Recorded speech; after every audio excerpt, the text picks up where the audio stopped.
It just came flying by. All right, you know what? I think I'm just going to come in here for a second.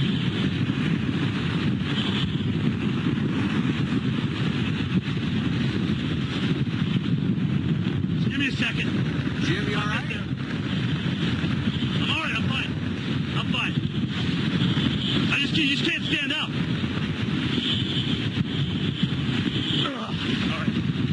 All right, I'm gonna let you guys look at the pictures, okay? And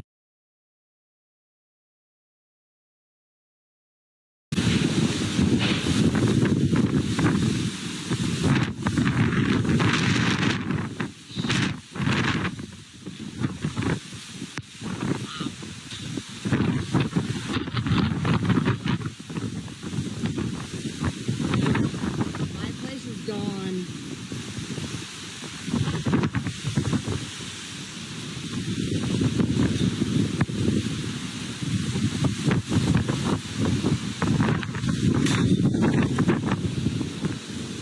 That was our pool 4 feet ago.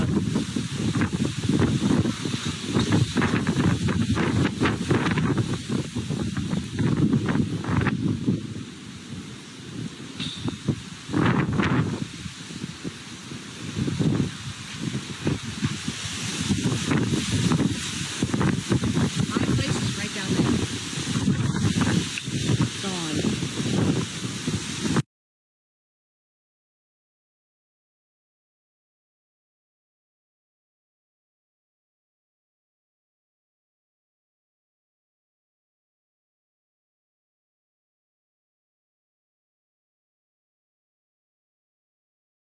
In the water, that's 24 hours that you'll see some impacts associated with this.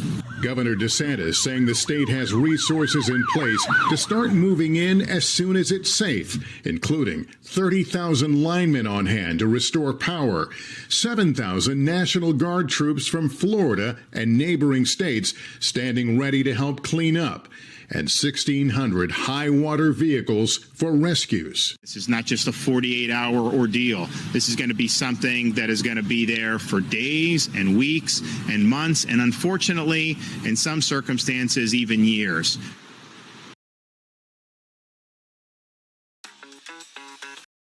ABC's Jesse Kirsch is there where conditions are already deteriorating. Jesse.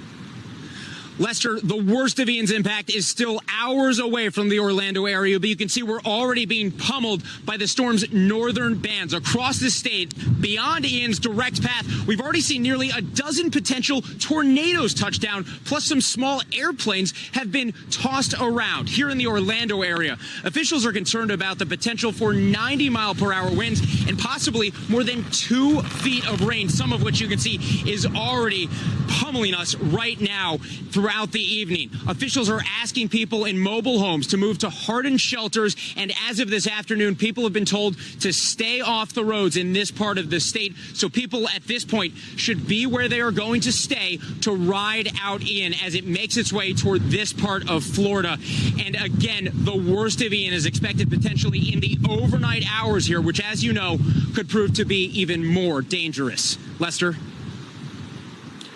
Jesse Kirsch, thank you. Tampa and St. Petersburg were spared a direct hit after Hurricane Ian shifted its path to the south over the last 24 hours or so, but the storm still bringing heavy rain and high winds to that area. Our Steve Patterson is in St. Petersburg. Steve, what are you feeling? What are you seeing?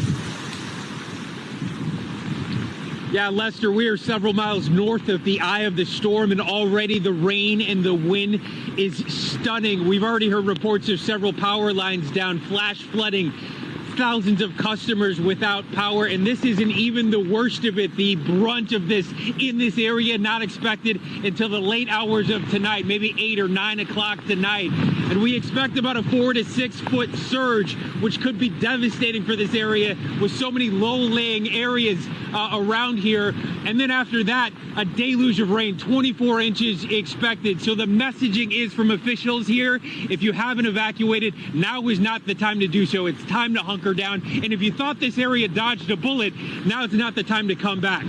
Back to you. All right, Steve Patterson, thank you. And as those intense winds blast ashore, hospitals have been bracing themselves for impact. Our Sam Brock is in Sarasota, a city that has seen some powerful gusts today. Sam, hospitals there are facing big challenges. How is it all playing out? Yeah, look, Lester, some decisions were made on the fly today to protect vulnerable populations. This, as we're looking at wind gusts well beyond just triple digits. As you hear aluminum siding flying behind me, heavy rainfall crashing into buildings. So I interviewed the CEO of Sarasota Memorial Hospital earlier today, who told me this is the largest healthcare provider in the area. They have some buildings, Lester, that are 6 months old, some that are 60 years old, and it's not clear they would have been able to withstand this kind of a beating. So on multiple occasions earlier today, they moved those patients before the storm arrived. That include an entire ICU to safer ground. Now, there are staff members there at the hospital who have been prepping, Lester, and preparing for days, if not weeks, to care for those patients. Lester? Some dedicated folks. All right, Sam, thank you. We mentioned water pushed inland by the powerful winds. Already we've seen the surge break records along parts of this coast, and Governor DeSantis just saying it appears the surge has now peaked. Kerry Sanders is in Punta Gorda. Kerry, what are you seeing? Well, Lester, we're on the back end now where the back eye wall is coming through. We've had some of the strongest winds here so far. I'm inside a parking garage area, so we're somewhat protected, but the winds are furious, and as the winds are blowing, there are cases at certain points. There are things flying in the wind, like roofing shingles.